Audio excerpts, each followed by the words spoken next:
Raider Nation Rookie Minicamp.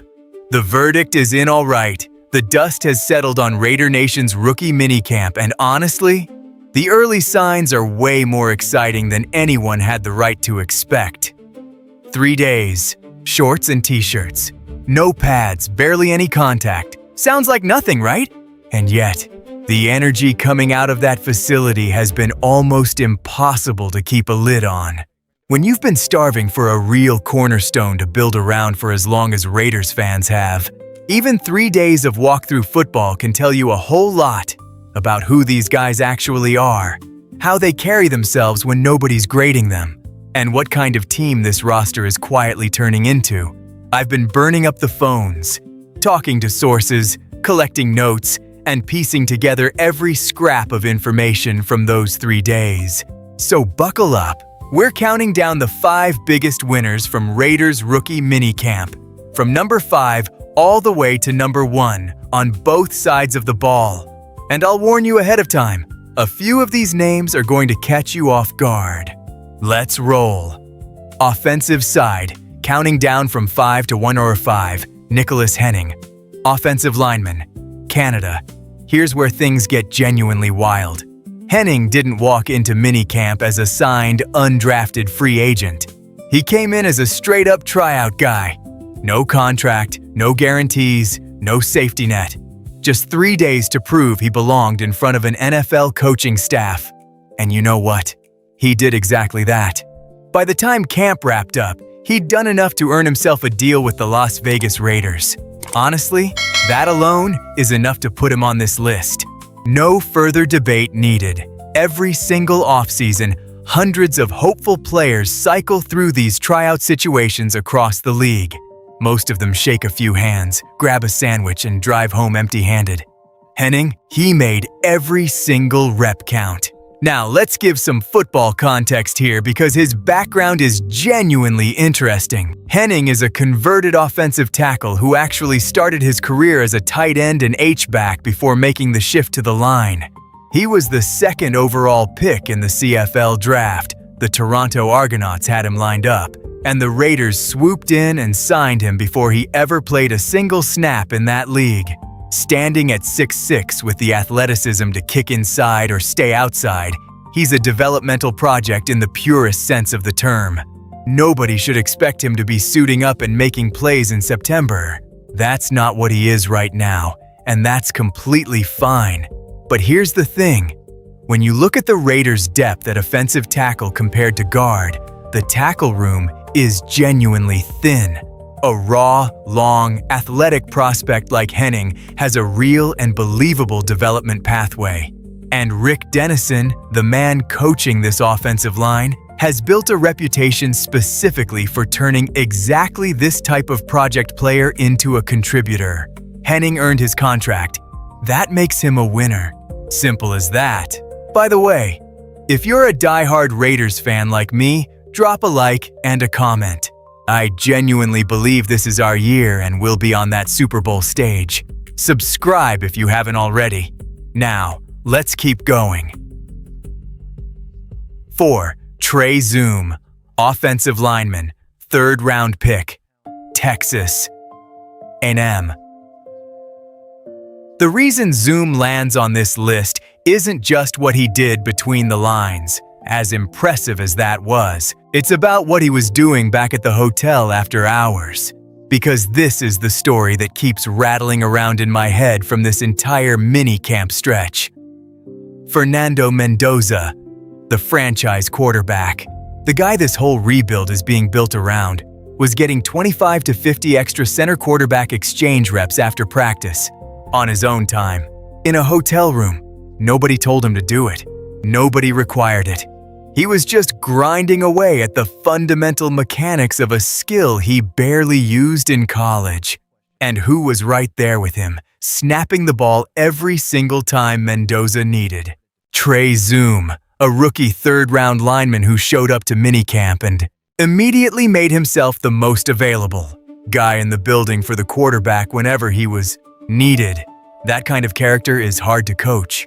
That willingness to sacrifice your downtime and quietly put in work that most people will never see or give you credit for. That's the stuff championship cultures are built on.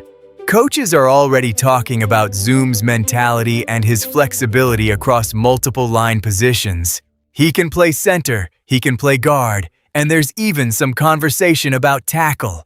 That kind of versatility makes him a real candidate for that precious sixth offensive lineman spot on the roster.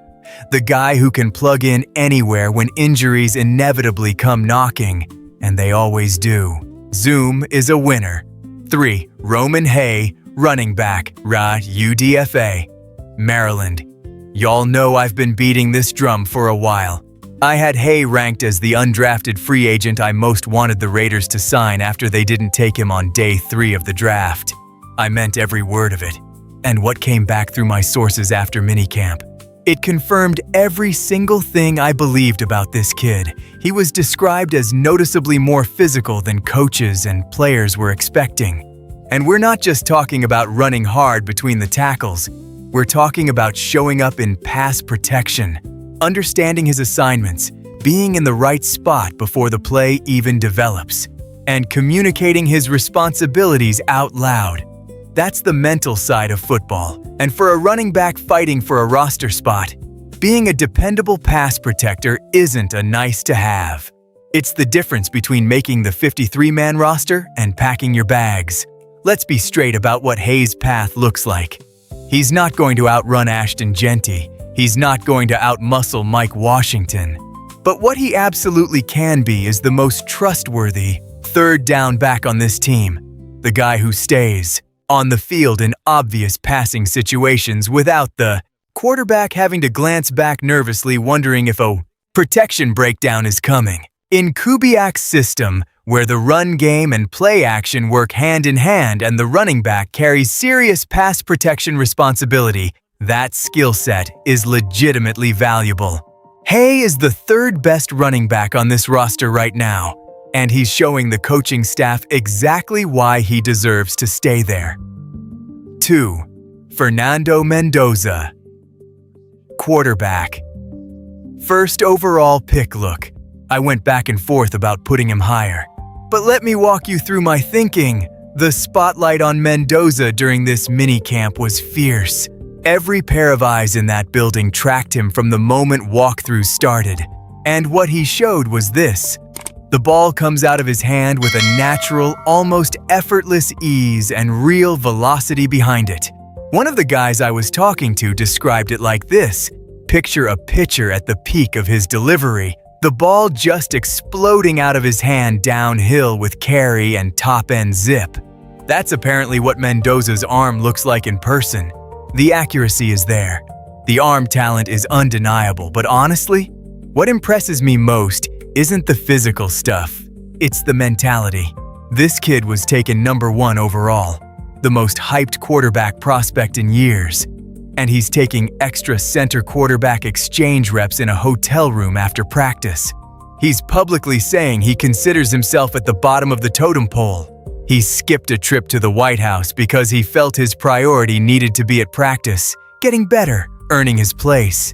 Let that sink in for a second. This is not a guy who thinks his draft position entitles him to anything. This is a franchise quarterback in the making who genuinely understands what this moment demands of him. And when the player with every reason to coast is the hardest working guy in the building, it sends a message to everyone else. Trey Stokes sees it. Dalton Johnson sees it. Trey Zoom sees it. Keon Crawford sees it. If the number 1 overall pick is grinding like he has something to prove, what's everyone else's excuse? The one note I've heard is that he could stand to be a bit more vocally assertive as a leader. But honestly, that's completely understandable. He's a rookie, absorbing a brand new system, working on under-center snaps for the first time at the professional level, and trying to master the details before he starts commanding the room with his voice. That vocal presence will come. The foundation underneath it is already rock solid. His offense, Malik Benson, wide receiver, 6th round pick, Zocker, Oregon. This one genuinely caught me off guard with how loud the feedback was. Because after the draft, the wide receiver room was the position group keeping Raiders fans up at night. No clear WR1, question marks everywhere, and real concern that this offense could be seriously limited in the passing game heading into the season. Benson was pick 195 overall, a 6th-round flyer. Low expectations, low investment, and then minicamp happened. Here's what I'm being told. During walkthroughs, Mendoza's attention kept finding Benson. Not by accident. Benson was one of the first players out there and caught the quarterback's eye almost immediately.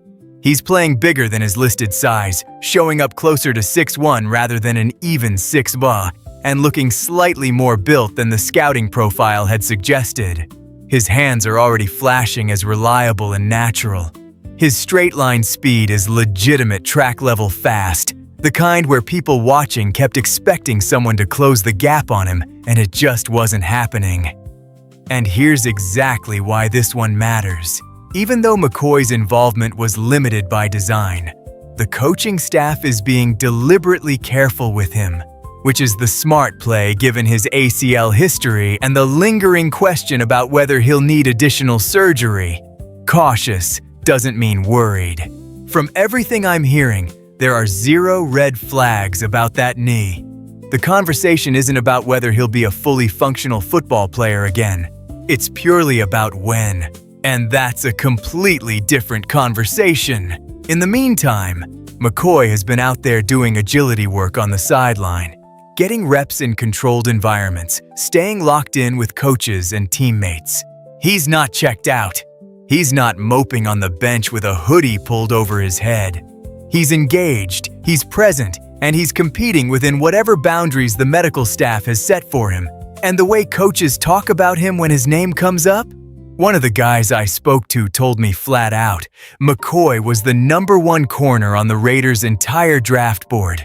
Not just in the later rounds, the whole board. If you sat down and watched his 2024 tape from before the injury, you already know exactly why. Fluid hips, elite athleticism, genuine shutdown ability and man coverage. In my view, he's the best cornerback in this entire draft class when healthy. Better than guys who got called up significantly earlier on draft night. If that knee holds up and he comes back at full strength, the Raiders just quietly snagged a potential franchise cornerstone in the 4th round. That's the very definition of a high-ceiling, low-cost investment. The kind of move that looks like a throwaway pick in April and looks like pure genius by November. McCoy is a winner just for stepping onto that field, staying engaged, and showing the coaching staff that he's locked in and ready to compete when the time comes. Defense: Keon Sloan, edge rusher, UDFA, NC State. The timing couldn't have worked out more perfectly for Sloan. And honestly, good timing is something you have to be ready to take advantage of. And he absolutely was. Keon Crawford sat out day 2 of minicamp after a heavy workload on day 1. Charles Snowden was released before camp even opened. Tyreek Wilson was traded away. The edge rusher depth chart had real, genuine openings on it, and Sloan walked into that environment and immediately started turning heads. Coaches were already talking about his motor and his relentless work ethic.